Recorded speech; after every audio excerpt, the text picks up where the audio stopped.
Pero sa akin ang bago ay umamin ako sa kauna-unahang pagkakataon. Sabi ni SAS, matagal mo na namang 'di ba sinasabi na nabudol ka, pero for the first time publicly inamin ko nabudol ako nung sumuporta ako kay BBM nung huling eleksyon.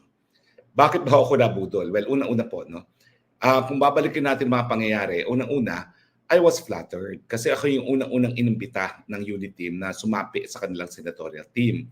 Ang tumawag sa akin, una nag-email muna ay si Attorney Vic. Tapos tinawagan niya ako na iniimbita daw ako sumali dun sa PFP lineup, no? At ang kinakailangan kong gawin ay tanggapin yung offer. So pinag-isipan ko naman at ang sabi ko kasi, unang-una, well, yung kasalanan ng anak, ng ama, hindi naman dapat kasalanan ng anak. Alam ko yan. Kasi yung ama ko may mga kasalanan din, pero hindi naman ako dapat ang pagbayarin ng kanyang mga na nagkaroon ng kasalanan siya. No? So bakit naman natin ibabaling ang sisi sa anak? So that's unfair. So yan yung unang konsiderasyon ko. Pangalawa, I kept an open mind. Kasi nga, ang sinusuportahan ko si Sara Duterte. Ang nais ko sana ay siya'y tumakbo ng presidente.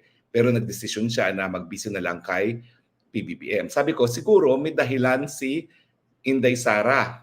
At nung pinakinggan ko naman kung anong plataforma nitong si PBBM, simple lang, pagkakaisa. Ako, nalalaman ko naman na sa daming pagsubok, ang daming pumuputok na mga gulo sa daigdig, ang daming problema ng Pilipino, siguro panahon nga talaga na magkaroon ng pagkakataon. Kasi nangyari naman, pinalayas natin si Marcos Sr., pinalitan natin, hindi naman mabubuti rin ng pamamaraan, ang pamumuno, so parang wala rin nangyari sa Pilipinas. No? So sabi ko, siguro nga, pag-isipan na natin na baka kailangan ng magkaisa at sa ating pagkakaisa ay malulutas ang lahat ng ating mga suliranin. So yan yung mga dahilan kung bakit sumama ako sa kanila. Unang-una, yung paniwala na at some point in time, bilang isang politiko, dapat sumusunod ka sa iyong leader, si Inday Sara.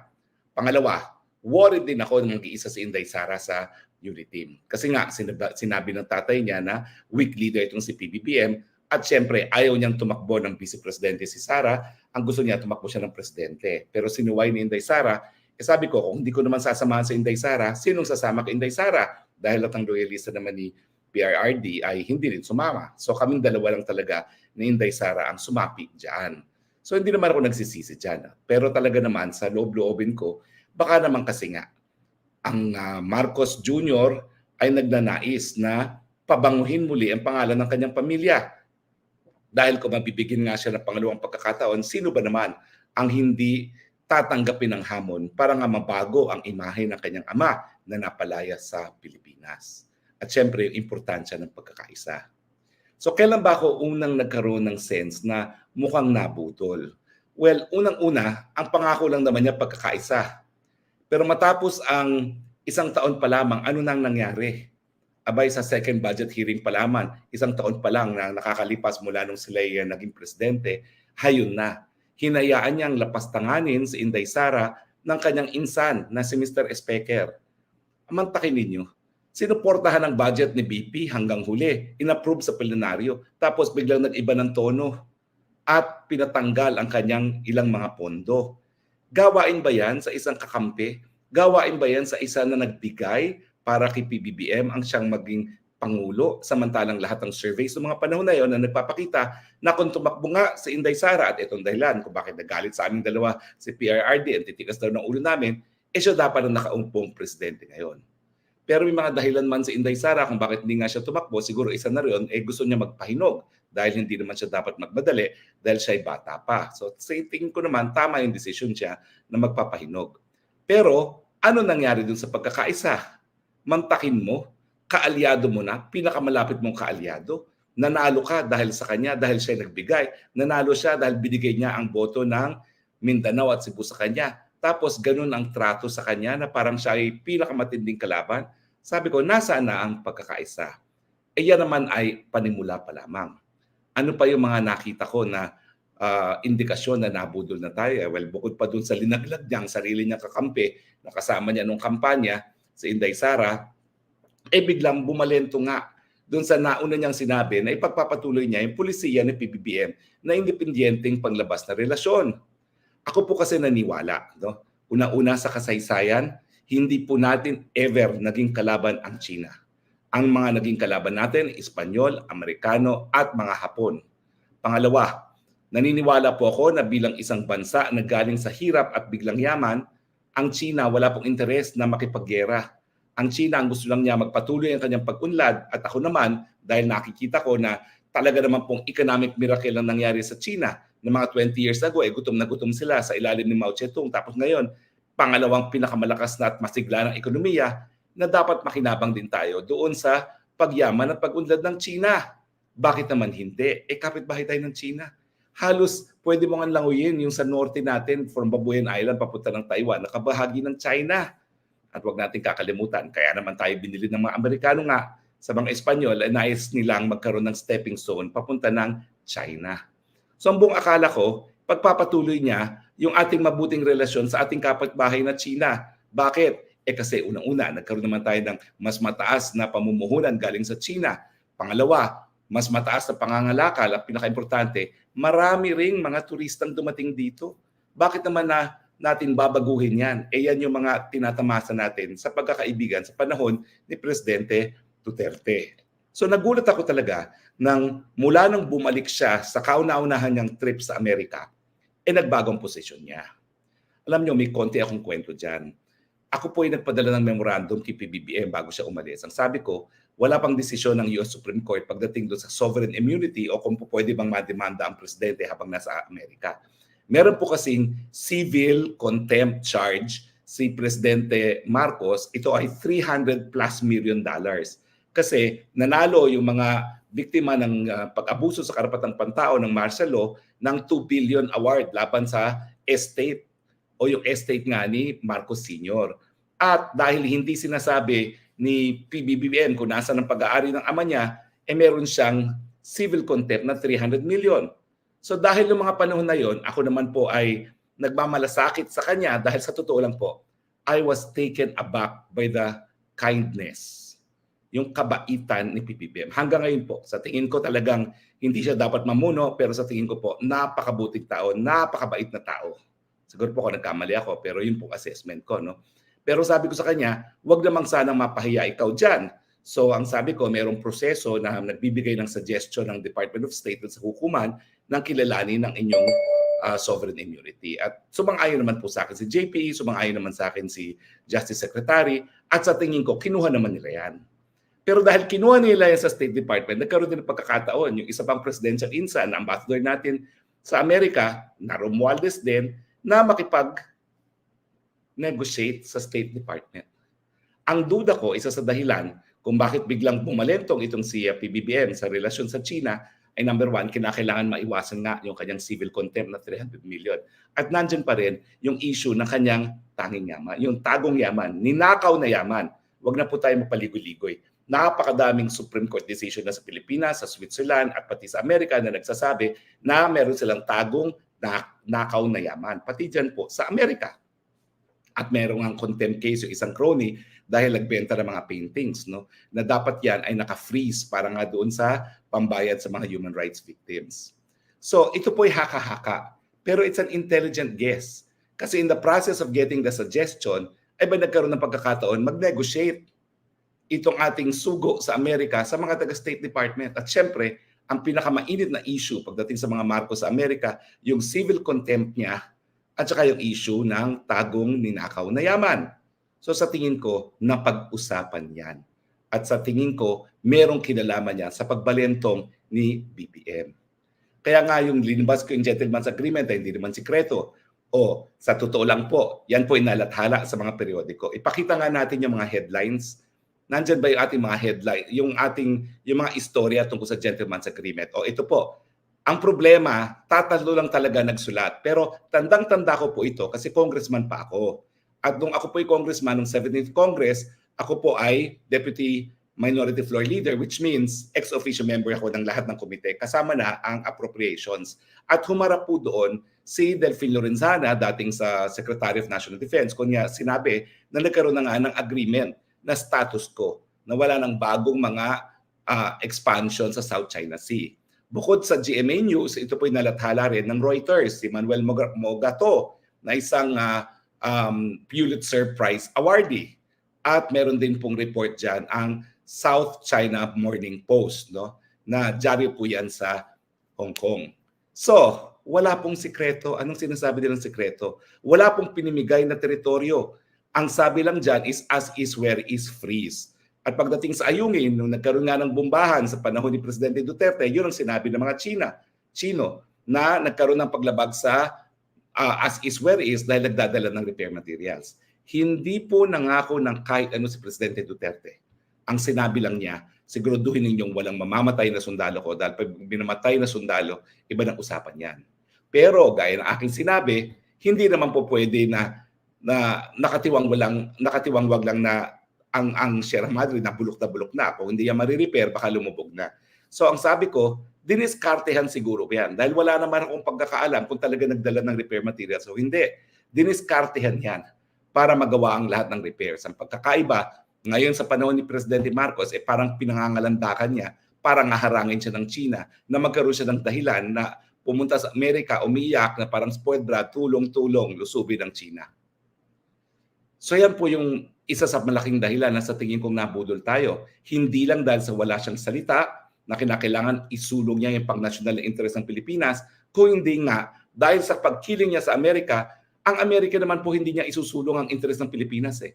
Paulit-ulit, tignan niyo ha, ang sinasabi lang niya, ang pinaglalaban nila yung karapatan na maglayag, freedom of navigation. Sa mulat-mula, sinasabi po ng mga Amerikano, hindi kami nakikialam sa pag-aagawan ng teritoryo. As in fact, hanggang ngayon, hindi naman nila sinasabi na sinusuportahan nila yung ating mga inaangking isla. So sa akin po, para siyang spoiled brat na tumatakbo sa Amerika, naniniwala na tutulungan siya. Pero sa tingin ko naman, dahil nawala na tayo ng dalawang isla, Mischief Reef at saka ang Scarborough Shoal, hindi naman sumaklolo mga Amerikano. Kasi nga po, ibang interes ng mga Amerikano sa Pilipinas. Pero siyempre, ang pangatlong dahilan ko ay doon sa mga pabalentong-balentong na ganito. At ito naman pagdating sa China, isa lang to sa marami niyang balentong. Nandiyan yung balentong rin niya sa charter change. Dati sinabi niya, hindi na niya kinakailangan ng charter change revisions, tapos biglang sumang-ayon na naman siya kay Presidential Insan, maski ang pamamaraan ay pamimigay ng suhol at paggagamit ng ayuda para makuha ng lagda. So ang sabi ko, merong dahilan siguro at hindi ko maintindihan kung ano yung dahilan kung bakit bumabalentong ang presidente. Tapos dyan na lumabas yung sinabi ni Presidente PRRD na nung mayor pa siya, may impormasyon siyang natanggap sa PIDEA na gumagamit ng pulburon. At nandyan na yung mga dokumentong pinresinta ni Maharlika na mukhang nagko-corroborate dun sa sinabi ni Presidente. At yung tao na gumawa niyang pre-operation report na yan at saka yung surveillance report na yan, inamin na siya mismong gumawa dyan. So pag pinagkatugma-tugma mo, baka mamaya yung pagbabalentong niya, lalong-lalo na sa issue kung makikipagyera sa China, ay produkto ng pulburon. Siyempre, hindi ko sinasabi po yan as a matter of fact. Pero ako, sa basa ko sa mga pangyayari, hindi ko maintindihan kung bakit nga bumalentong siya in less than 1 year, bumalentong siya sa ating relasyon sa China. Unang-una, baka may kinalaman yung alam naman ng lahat na tagong takaw na yaman sa Amerika. At pangalawa, hindi ko ngayon sigurado kung tama ang pag-iisip niya ngayong nagdesisyon siya na nais niya makipaggera, makipag-away sa China kesa makipag-usap at makipagdiplomasya.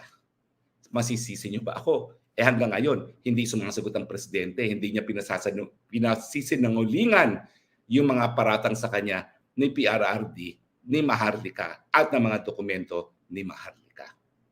So, sabi ko nga po, kapag totoo na siya gumagamit ng droga, yan po ay betrayal of public trust. Anong ibig sabihin ng betrayal of public trust? Pagtaksil sa tiwala. In other words, nabudol. At sa tingin ko po, yan ay mga dahilan kung bakit ako, kasama ang 31 milyong mga Pilipino, ay nabudol ni PBBM noong huling eleksyon. Pero hindi pa naman po ang huling lahat. Pwede naman po ayusin lahat yan ni Presidente. Unang-una, come out with the truth. Sabihin mo sa amin, Mr. President, kung ikaw nga ay gumamit na sa mga nakalipas na panahon o gumagamit hanggang ngayon pa. Kung gusto mong maniwala kami hindi ka na gumagamit ng pulburon, magpa-drug test ka. Dahil ang siyensya hindi magsisinungaling, lalong-lalo na kung gagamitin mo yung test sa buhok. Pangalawa, pag-aralan mong mabuti.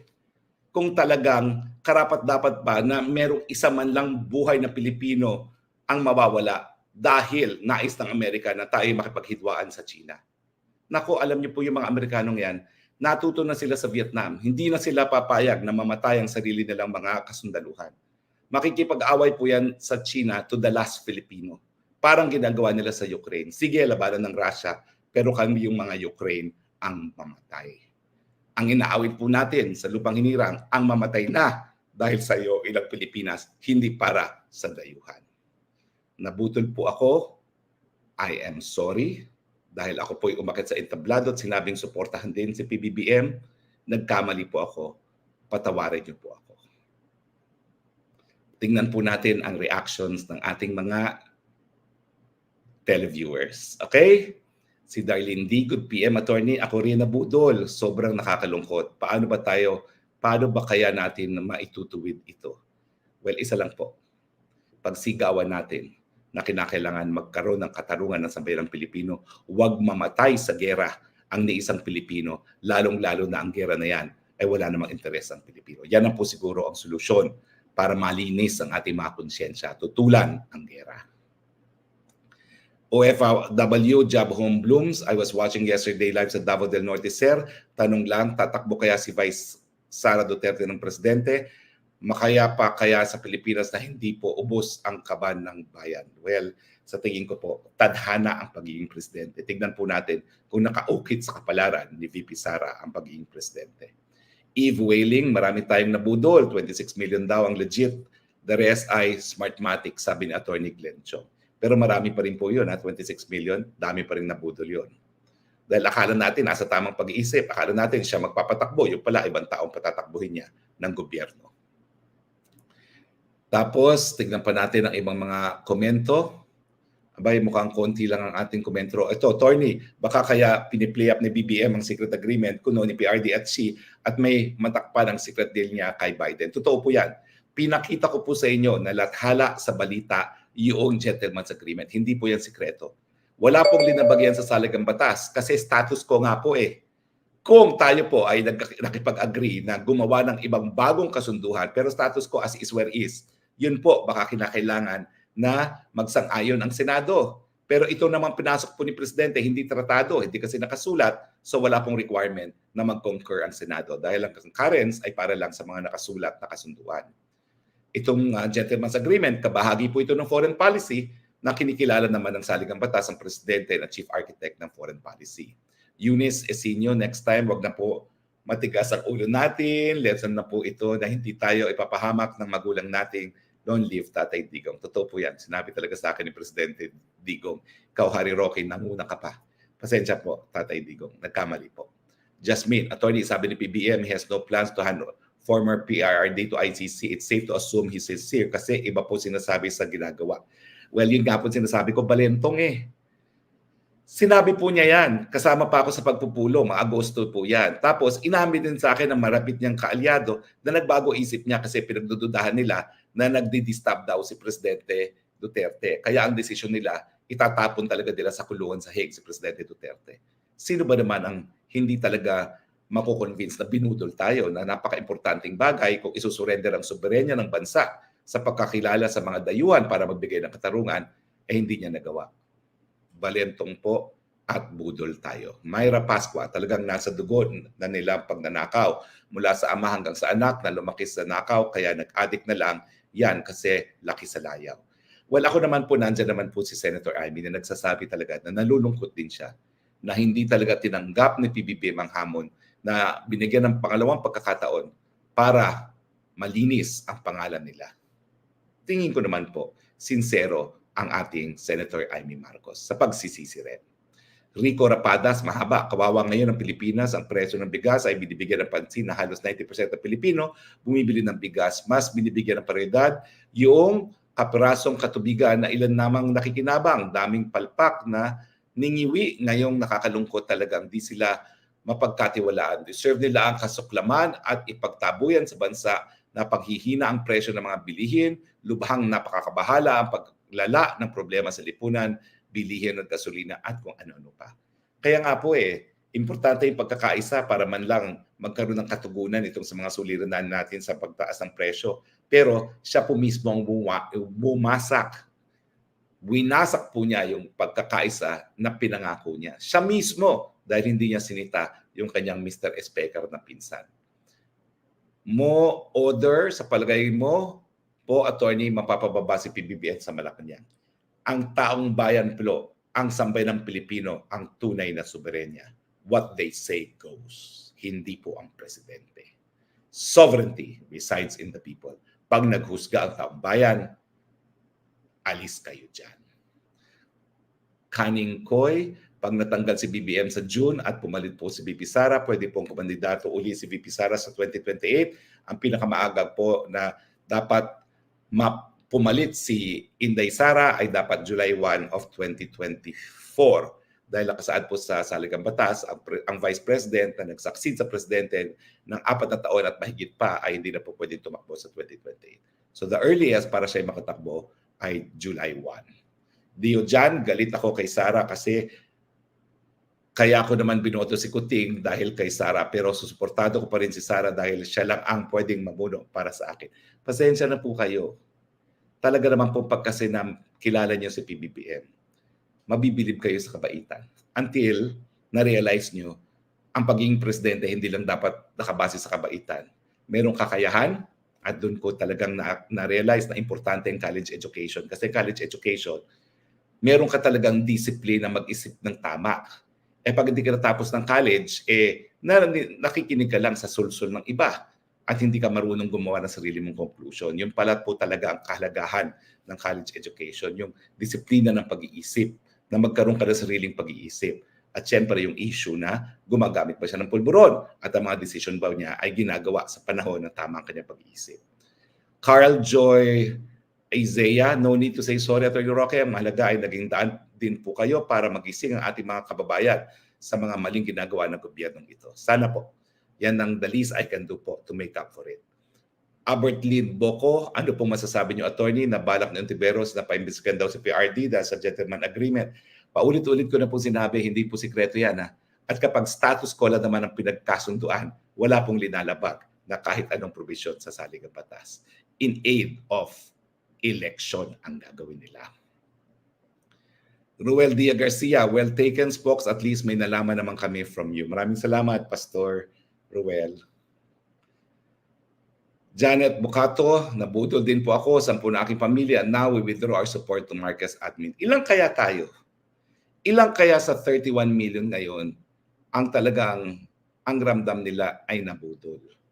Ako, umakit pa sa entablado niya, ramdam ko, binudol ako . Pero yung mga bumoto lang sa kanya, ilan kaya tayo?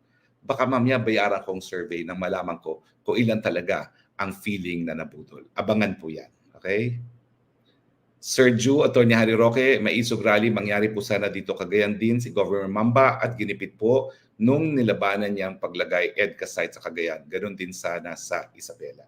Isasangguni ko po yan kay Cabsec Ebasco. Tama po kayo, dapat makarating tayo ng Cagayan. Raymond Benito Belen, good day, Spokes. Off topic, ano po masasabi niyo sa Iran-Israel conflict? Grabe, kung magkakaroon ng spillover, paano na? Tapos, maangas pa si Kuting sa China. Ironclad ko no according to kay Lolo Biden. Alam niyo po, delikado ba yung nangyayari sa Gitnang Silangan? Dahil lahat po ng langis natin nagagalit sa Gitnang Silangan, ang Iran po, major oil exporting country. Pag yan po ay tinarget ng Amerika at nawalan tayo ng supply, naku po, napakataas ang presyo ng bilihin dahil tataas po ang presyo ng oil. At po pwede magsimula po ang Third World War, lalo na pag pumutok ang gulo dito sa Asia. Kampihan siyempre. Amerika, Israel versus Arab nations, China and Russia. At pagdating dito sa Asia naman, China, Russia, North Korea, laban sa Amerika. At ang pinili ni PBBM ang makialiado sa Amerika. So dawit tayo sa labanan dahil pinayagan natin ang base militar dito po sa Pilipinas.